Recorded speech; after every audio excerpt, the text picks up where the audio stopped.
ഞാനിപ്പോൾ Costa Rican rain ഫോറസ്റ്റിലെ ഓസ പെനിൻസുലയിലാണുള്ളത്. ഈ പ്രദേശത്തിന് ചുറ്റും പസഫിക് ഉണ്ടെന്ന് എനിക്കറിയാം. ഒരു പുഴ കണ്ടെത്താൻ കഴിഞ്ഞെങ്കിൽ അതിലൂടെ എനിക്ക് കടലിലേക്കെത്താം. മനുഷ്യർ താമസിക്കുന്ന സ്ഥലത്തേക്കെത്താൻ ഏറ്റവും നല്ല വഴി അതാണ്. മുന്നോട്ട് പോകുന്തോറും കൊടും കാടാണ്. അതിലൂടെ കടക്കാൻ വളരെ ബുദ്ധിമുട്ടായിരിക്കും. ഈ ചെടിയുടെ ഇടയിലൂടെ നടക്കാൻ പറ്റില്ല. അതുകൊണ്ട് നമുക്ക് മനസ്സിലാക്കാൻ കഴിയും ഞാനിപ്പോൾ കാടിന്റെ നടുഭാഗത്തെത്തിയെന്ന്. ഇത്തരമൊരു കാട്ടിൽ നമ്മുടെ ബെയറിങ്സ് നഷ്ടപ്പെട്ടാൽ മരണം വരെ സംഭവിക്കും. 5-ൽ ഒരാൾ ഇവിടെ മരിച്ചു പോകുന്നതിന് കാരണം ഏത് വഴിയിലൂടെ പോകണമെന്നറിയാതെ പരിഭ്രാന്തരാവുന്നത് കൊണ്ടാണ്. ഇതിനകത്തുകൂടെ പുറത്തേക്ക് വരുന്നത് ഭയങ്കര ബുദ്ധിമുട്ടാണ്. അതുകൊണ്ട് മുറിച്ച് കടക്കേണ്ടി വരും.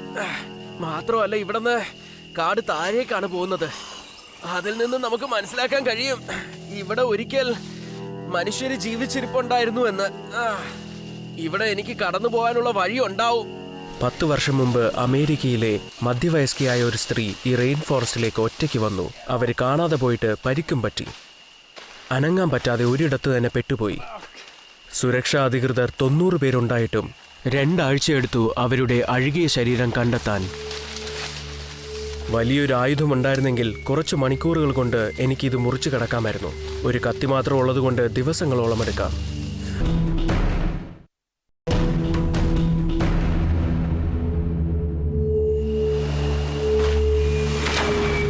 എൻ്റെ അസുഖം 100% മാറിയില്ലെങ്കിലും ഇനി എനിക്ക് മുമ്പോട്ട് പോയേ പറ്റൂ.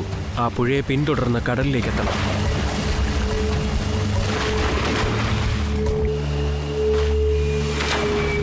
എൻ്റെ അസുഖം 100% മാറിയില്ലെങ്കിലും ഇനി എനിക്ക് മുമ്പോട്ട് പോയേ പറ്റൂ. ആ പുഴയെ പിന്തുടർന്ന് കടലിലേക്ക് എത്തണം.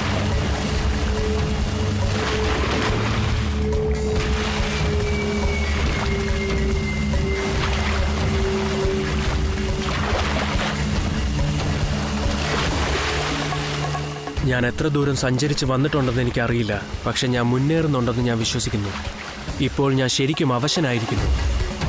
ചെറിയൊരു ദൂരം സഞ്ചരിക്കാൻ തന്നെ കുറേ നേരമെടുക്കുന്നു. എൻ്റെ വയർ അപ്സെറ്റ് ആയതുകൊണ്ട് എൻ്റെ ശക്തി മുഴുവനും ചോർന്നു പോകുന്നു. 2 ദിവസമായി മര്യാദയ്ക്ക് എന്തെങ്കിലും കഴിച്ചിട്ട്. ഇത്തരം കാടുകളിൽ പെട്ടെന്ന് രാത്രിയാകും എന്നെനിക്കറിയാം. അതുകൊണ്ട് ഉടൻ തന്നെ ഭക്ഷണവും കിടക്കാനൊരു സ്ഥലവും കണ്ടെത്തണം.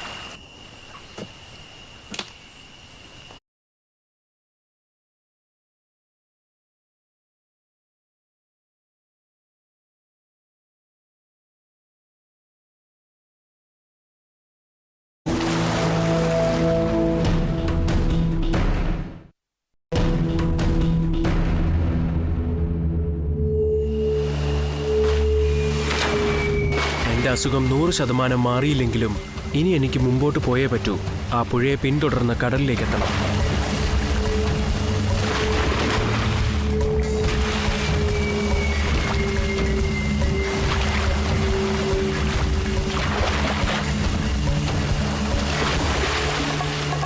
ഞാൻ എത്ര ദൂരം സഞ്ചരിച്ച് വന്നിട്ടുണ്ടെന്ന് എനിക്കറിയില്ല. പക്ഷെ ഞാൻ മുന്നേറുന്നുണ്ടെന്ന് ഞാൻ വിശ്വസിക്കുന്നു. ഇപ്പോൾ ഞാൻ ശരിക്കും അവശനായിരിക്കുന്നു. ചെറിയൊരു ദൂരം സഞ്ചരിക്കാൻ തന്നെ കുറേ നേരമെടുക്കുന്നു. എൻ്റെ വയർ അപ്സെറ്റ് ആയതുകൊണ്ട് എൻ്റെ ശക്തി മുഴുവനും ചോർന്നു പോകുന്നു. 2 ദിവസമായി മര്യാദയ്ക്ക് എന്തെങ്കിലും കഴിച്ചിട്ട്. ഇത്തരം കാടുകളിൽ പെട്ടെന്ന് രാത്രിയാകും എന്നെനിക്കറിയാം. അതുകൊണ്ട് ഉടൻ തന്നെ ഭക്ഷണവും കിടക്കാനൊരു സ്ഥലവും കണ്ടെത്തണം. ഇന്ന് അധികം ദൂരം മുന്നോട്ട് പോകാൻ പറ്റിയില്ല എന്ന് എനിക്കറിയാം. അതുകൊണ്ട് ഒരു രാത്രി കൂടി ഇവിടെ കഴിയേണ്ടി വരും.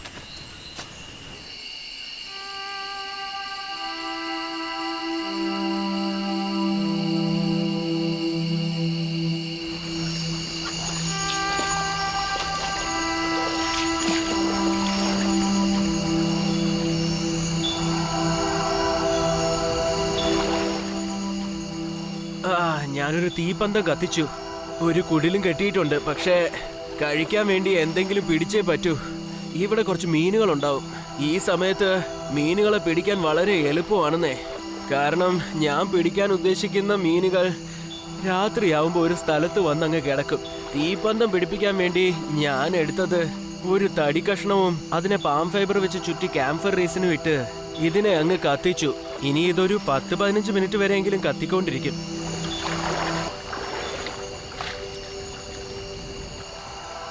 ഈ തീപ്പന്തം വെള്ളത്തിന്റെ അരികിലേക്ക് കാണിക്കുകയാണ് ഞാൻ. ഇവിടെ നിന്ന് ചെമ്മീനോ കൊഞ്ചോ കിട്ടുമോ എന്നറിയാൻ. അതിനെ കണ്ടാൽ ഉടനെ കുത്തിയെടുക്കാനായി ഒരു വടിയിൽ എൻ്റെ കത്തി കെട്ടിവെച്ചിട്ടുണ്ട്. ഇതുപയോഗിച്ച് ഒറ്റ കുത്തിന് ഞാൻ അതിനെ പിടിക്കും.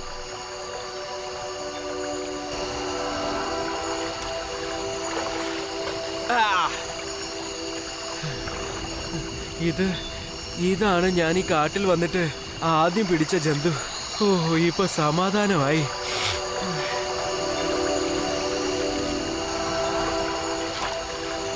ഈ ചെമ്മീൻ പിടിക്കുന്നത് വളരെ എളുപ്പമാണ്. കത്തിയുടെ ആവശ്യമില്ല. ഇനി എനിക്ക് ഒരു മീനും കൂടി പിടിക്കാൻ പറ്റിയാൽ നല്ലൊരു സദ്യ ഉണ്ടതുപോലെ ആകും.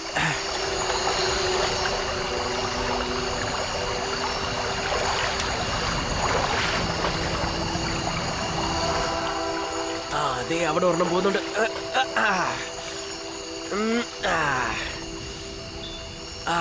കിട്ടിപ്പോയി. പോയി.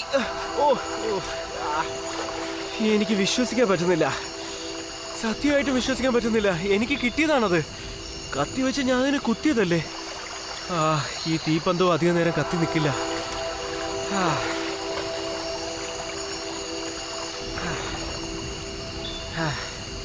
എൻ്റെ കയ്യിലിപ്പോൾ 4 ചെമ്മീനുണ്ട്. ഡിന്നറിന് കഴിക്കാൻ അതത്ര മോശമല്ല. പക്ഷെ അതും കൂടി കിട്ടിയിരുന്നെങ്കിൽ നല്ലൊരു സദ്യ ആയനെ. ഇപ്പൊ ഇതൊരു പകുതി സദ്യ. സാരമില്ല, ഞാൻ പോയി കുക്ക് ചെയ്യട്ടെ ഈ തീ കെടുന്നതിന് മുമ്പ്. ഇത്തരമൊരവസരത്തിൽ നമ്മുടെ ആത്മവിശ്വാസം വീണ്ടെടുക്കാനായി എന്ത് വേണമെങ്കിലും ചെയ്യാം. ചിലപ്പോഴൊക്കെ വെറുമൊരു ക്യാമ്പ് ഫയറിന്റെ മുന്നിലിരുന്ന് ഭക്ഷണം കഴിച്ചാൽ തന്നെ മതി.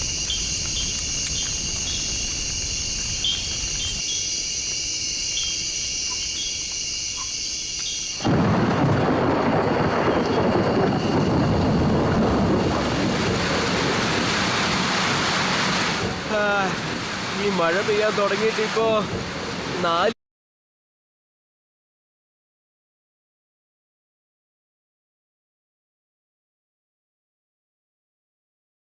മണിക്കൂറായി.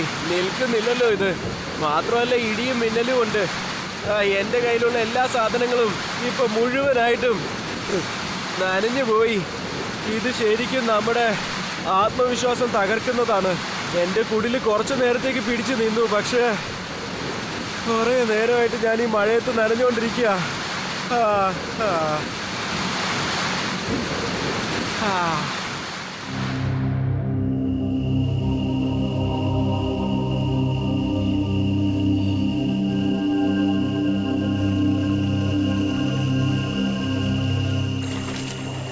അങ്ങനെ ഒരു രാത്രി കൂടി ഉറങ്ങാതെ കടന്നുപോയി. ഇനി എത്രയും പെട്ടെന്ന് ഈ കാട്ടിൽ നിന്ന് ഒന്ന് ഇറങ്ങിയാൽ മതി.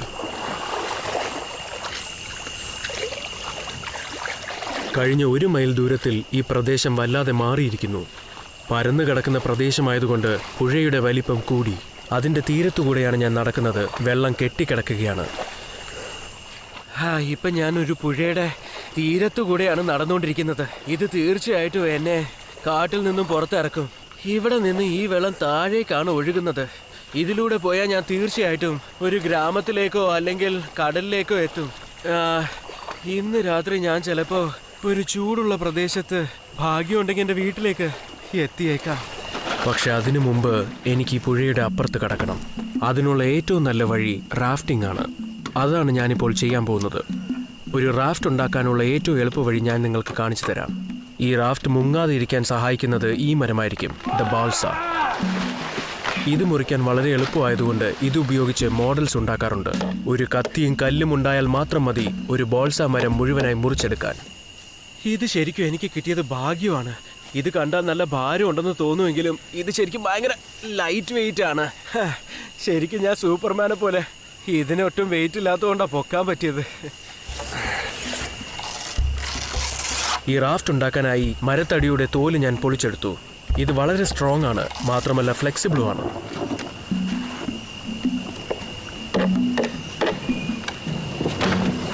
ഈ റാഫ്റ്റ് ഉണ്ടാക്കി കഴിഞ്ഞപ്പോൾ ഞാൻ വല്ലാതെ അവശനായി. ഞാൻ പ്രതീക്ഷിക്കുന്നത് ഇത് ശരിക്കും ടൈറ്റായിട്ട് കെട്ടിയാൽ ഇതെന്നെ രക്ഷിക്കുമെന്നാണ്. ഈ പുഴയിൽ എന്ത് തന്നെ സംഭവിച്ചാലും ഞാൻ മുങ്ങാതിരിക്കണം.